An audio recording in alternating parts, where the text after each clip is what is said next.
I'm getting in the helicopter with my loved ones and my daughter to go do what we've been doing, which is watch a basketball game. And now this helicopter is going down. And now you have to hold your daughter knowing what's to come. What's up, ladies and gentlemen? How you doing today? I hope that your day is going fine. If not, I hope tomorrow gets better. Thank you for tapping in with me today. Of course, that was Joe Budden speaking on a thought he had about Kobe Bryant. And I thought it was very insightful. And I believe Joe Budden sometimes have some good thoughts and good opinions. But I ain't going to talk about it too much. Let's watch the whole video and then we'll come back and discuss it. There are clues in your life that tell you about your death. And the example I used was Kobe Bryant. Kobe Bryant is synonymous with work ethic. He's the hardest working basketball player. For your mental to be there, that is super impressive, right? And then you go to his death.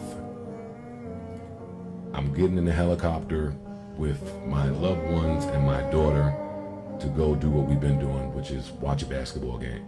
And now this helicopter is going down. And now you have to hold your daughter knowing what's to come. You know how strong that man has to be? That man has to be the strongest that he's ever been.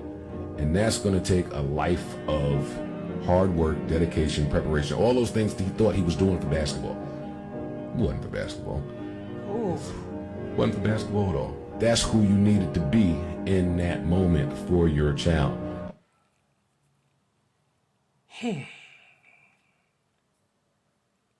Did you feel the same way I felt about that?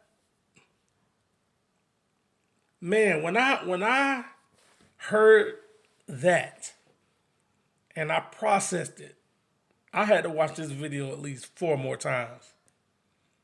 I had to watch it and just listen to it because I'm like, wow. That's some deep thinking right there.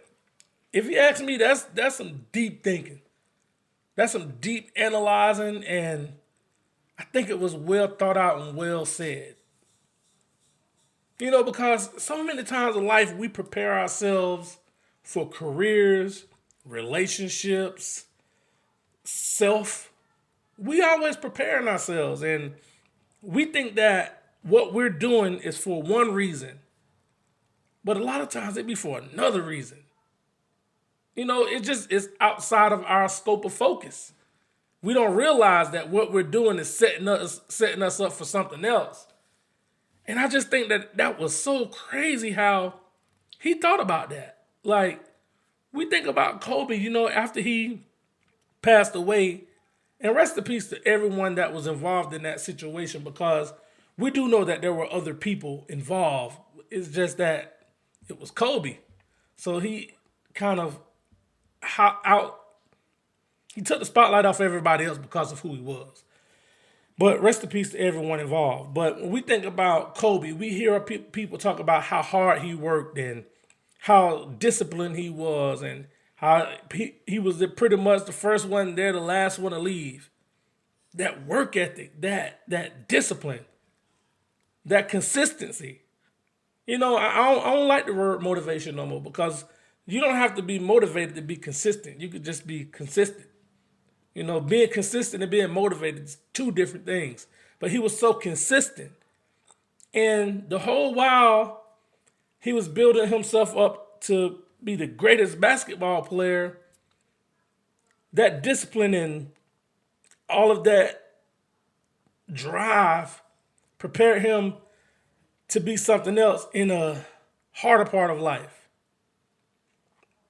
That was deep, man. I like this. It stirred me. This thought really it made me go into deep thought. And I'm like, dang, like how many times have we prepared ourselves for something, and ultimately what we were preparing for, the skills that we were learning, all of the stuff that we've been through was preparing us for something else. You know, sometimes we could be so focused on what we're focused on, we don't know what else we're building ourselves up for. We don't know the endurance that we're building for ourselves. We don't know that whatever skills we're learning, whatever tools we're adding into our tool bag, we're going to be able to pull them out and use them in other areas of life.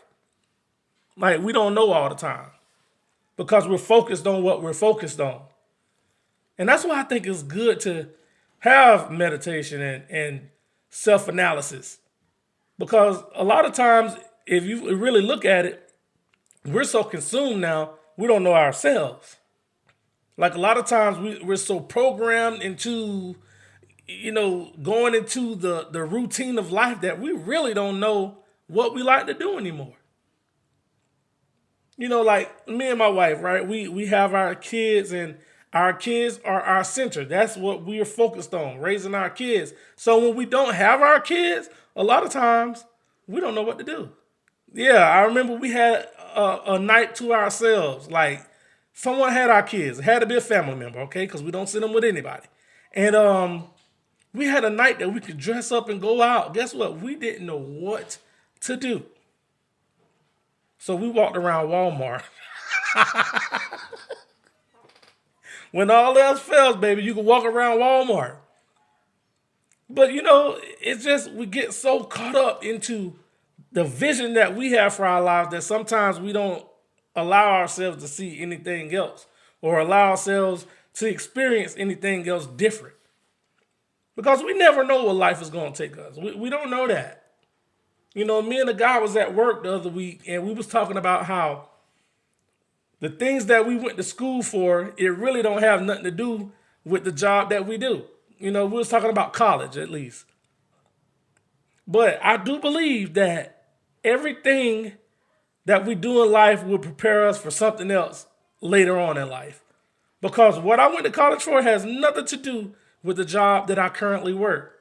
But the first job, real job, that I ever had, it has something to do with the job that I do now. So it all worked out for me.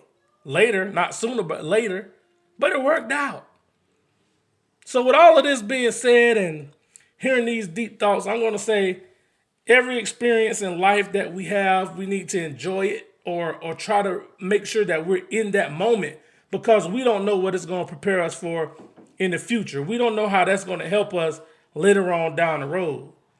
And just to go back to this thought, like, all that discipline that Kobe had, work ethic, all of that. Yes, it prepared him for basketball, but eventually it had him to be there mentally, as far as we can assume, mentally for his daughter at their last moments. That was deep, man. I thought that was very deep. That's why I wanted to share it. It touched me. It made me evaluate some things. It made me look at life different. It made me, just this little clip helped me to self-analyze, and that's what I get out of it. What about you? What do you get out of it? How do you feel about it? What do you think about the comment? Let me know. Drop it in the comment section. Until the next time. Peace.